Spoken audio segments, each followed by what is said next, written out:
Hard games haven't gotten easier, but they did get nicer. That is a notable op-ed. It's one that does seem agreeable, and it's one that does make some good points, but it's one that I think we do have to push back against. Punishment in video games. That is something that's often associated with the kind of sadistic experiences that some niche audiences might in fact swear by, and that others will maybe avoid in favor of something that is a bit kinder. But that's not exactly fair, because on a fundamental level, fear of punishment can give meaningful challenge. Some games exemplify that, completely nailing the balance. Other ones sometimes treat players like dirt beneath their feet, but some others actually swing so far in the other direction that they treat players with, I'd say, an uncalled for reverence, and while it might sound good, that latter thing could be a worrying trend. It's one that could take the spice out of what makes some of our favorite games the powerful and memorable experiences that they are. And the point here is that the removal of that is something that is being commonly advocated for, and I don't think that is a good idea. Now, if you're new here, then hello, we're an indie game studio, and we also do 6 game industry news and analysis videos per week, so sub if you're down for more of that stuff, and if you want to help us out with the YouTube algorithm, hit that like button. And with that, let's get going. So, David O'Keefe, a freelance journalist, wrote an article for Kotaku called "Hard Games Haven't Got Easier, but They Did Get Nicer." It's a well-written article, it's got a well-reasoned and, I think, rather agreeable point. The case for games being nicer is well laid out. The point of the article is that many difficult games haven't gotten easier over time. David asserts that they have cast off antagonistic design language and punitive measures that coin-operated games and early console games ended up thriving on. And he particularly celebrates Celeste, which is by all means an exceptional game for being thematic in its message about mental health issues. It's got an assist mode, you see, that guides struggling players. Now, it was first called a cheat mode internally by the devs, but they felt that calling it assist mode would better fit their game. And he brings up this sharp contrast to 90s shooter habits of insulting players for choosing easy modes.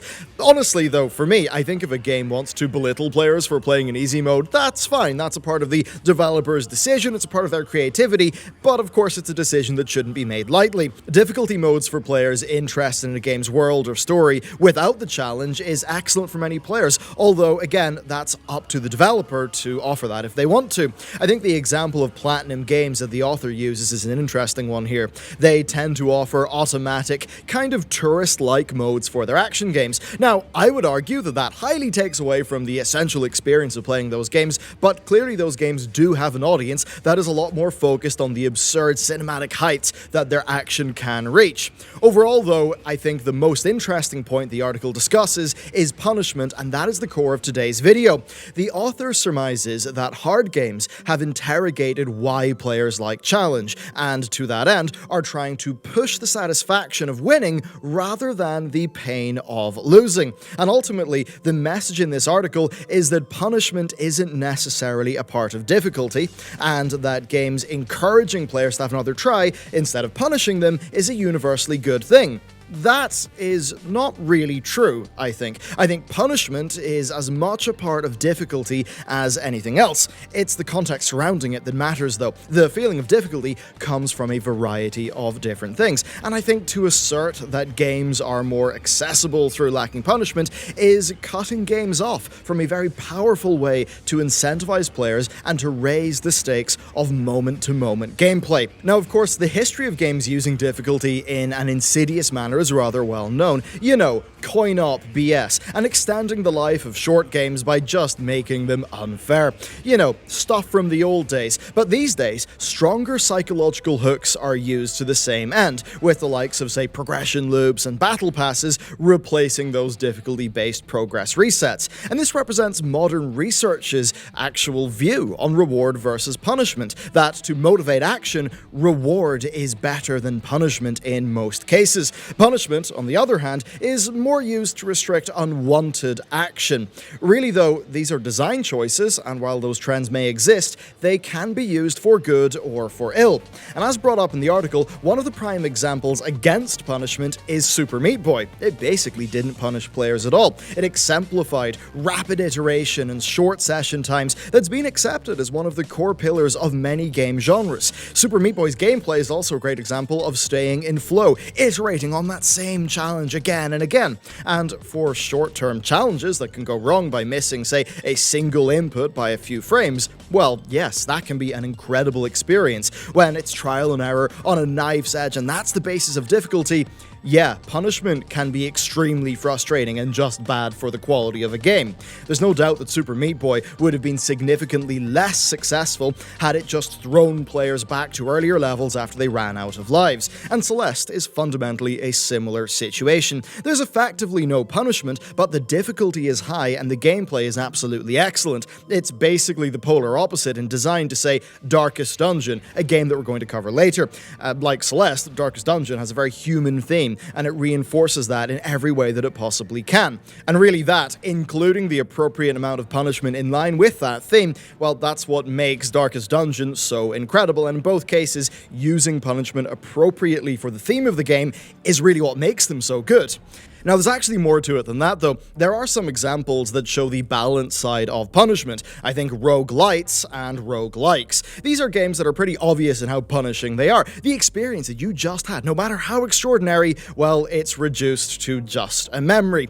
That's the point, though, so it's hard to feel a bit betrayed when that happens. Roguelites often soften the blow by giving you progression in between your runs, so yes, while your run was lost to the annals of time, it at least did have some meaning within the game's systems, and that does an excellent job of incentivizing continuing play, even if you are frustrated at the loss. And some of the best roguelites perfectly blend procedural design with trial and error gameplay. There are few better feelings than returning to the place that your last run ended, but being better prepared, both as a player and a character. And that feeling, well, that would be gone if not for the almost complete loss of progress, and in some ways that loss of progress, yes, is punishment. Those added stakes really do heighten the experience of games where a lengthy run can come to a sudden end. Everything is made so much more intense by the looming spectre of defeat, and that can't be as difficult without being considered unfair, but it's the extra stakes that make up for the slightly reduced difficulty. As another example, that's what makes bullet hells, especially doing an endurance run, such a compelling experience.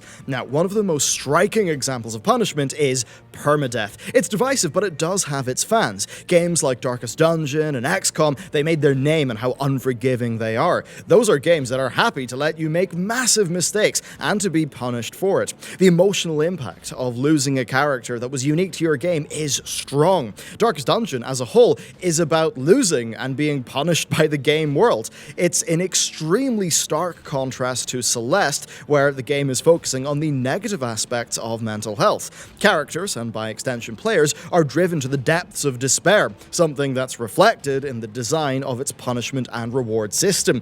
Everything about that game oozes humanity in utter duress, and the punishments are what make that feel real. The fear of punishment is felt in the player decision-making. Every decision is meaningful when a mistake can cost you valuable resources or kill your favorite character. Often, you don't play to win, you simply play not to lose. It's a very different experience, and it's one that's made possible by punishment that taps into how risk-averse players tend to be.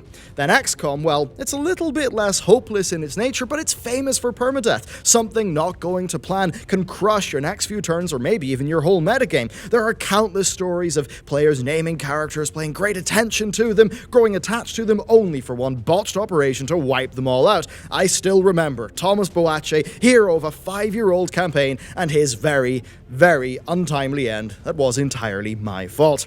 Sometimes, though, a game might not necessarily need permadeath to hammer its themes home. Modern Fire Emblem entries have reached wider audiences by offering kinder ways to play. That said, I have heard mixed thoughts on whether the optional permadeath has helped or harmed the Fire Emblem series, though, so I think the jury is out on that one. And to go to our own game as an example, we don't stray away from punishing the player. Core cast members can die, and it will be your fault. In order to make our players truly experience the icy wasteland that they're making their way through and the full extent of their role as a leader, there needs to be consequence to their actions. There needs to be punishment. Decisions are meaningless without ramifications, and if a player makes a series of mistakes, yeah, we try our best to make players feel that. Sometimes in a difficult situation, there's no right answers. That's not going to feel good. It might feel a little bit horrific, and in fact, that is part of the intended experience. That goes for our game, and it goes for many other games that do use punishment as a part of of their design. Getting a little less dark though, punishment can be used for more than difficulty or to hurt players. It can also be used to help pacing. Having time to collect your thoughts or re-strategize after a loss can feel good and add to an experience, especially if the atmosphere is set up correctly, such as with the walk to Gwyn in Dark Souls. The kiln of the first flame is a beautifully somber area, and every run through evokes that same haunting feeling. But that said, there are death runs in the Souls series that do feel frustrating instead, exemplifying the worst of punishing a player. The major question to be asked for punishment in games is whether or not each implementation aids or hinders the experience, not the player. For it turns out the player is actually there for the experience. Some old RPGs certainly could have done better in that regard. I think we all remember punishing times where, you die, you lose 3 hours of progress, and then you just Alt F4. But of course, that all depends on the use case. Platformers can be a different breed to Super Meat Boy or Celeste's extreme difficulty mixed with kindness. The era of limited lives being over, I think, is something that's rightly celebrated, but even throwback games like Hero Blaster can work really well with that restraint. Much like the design of the roguelites, the key part of enjoying its difficulty is getting reliably better at a wider chunk of the game over time. Dying that final time in that game feels quite bad, but you just simply push further next time. The levels in Hero Blaster are short and dense. Like with Darkest Dungeon, decisions matter because they can impact the future. And the trick is to make punishments feel fitting to the crime. Full game overs might be too far in most cases. Extremely long boss runs or having to suffer a huge penalty might also just sometimes be too much. So all in all, the point of this video is that punishment is not a dirty word. It's not a bad word. It is a valid tool in a designer's arsenal. Using the idea that punishment makes players feel bad, I think that's indicative of a terrible future that could come from, ironically, designing through fear. The fear of alienating players via design that hurts them. Well, pain, frustration, and anguish are as much parts of the human experience as challenge and joy. And if games are going to capture the human experience and therefore resonate with people, we shouldn't be afraid to actually use those in our designs. David O'Keefe says that hard games interrogated what challenge was and found that being punished for failure was not part of it. Well, I would say that challenge is about overcoming an obstacle to reach a goal. And as anyone who has ever truly challenged themselves will tell you, the consequences and agony of failure are almost more part of a challenge than the challenge itself. I think that boiling it all down to mechanical skill challenge is rather reductive and would lock us off from a broad part of game experience when it comes to the designs that we make.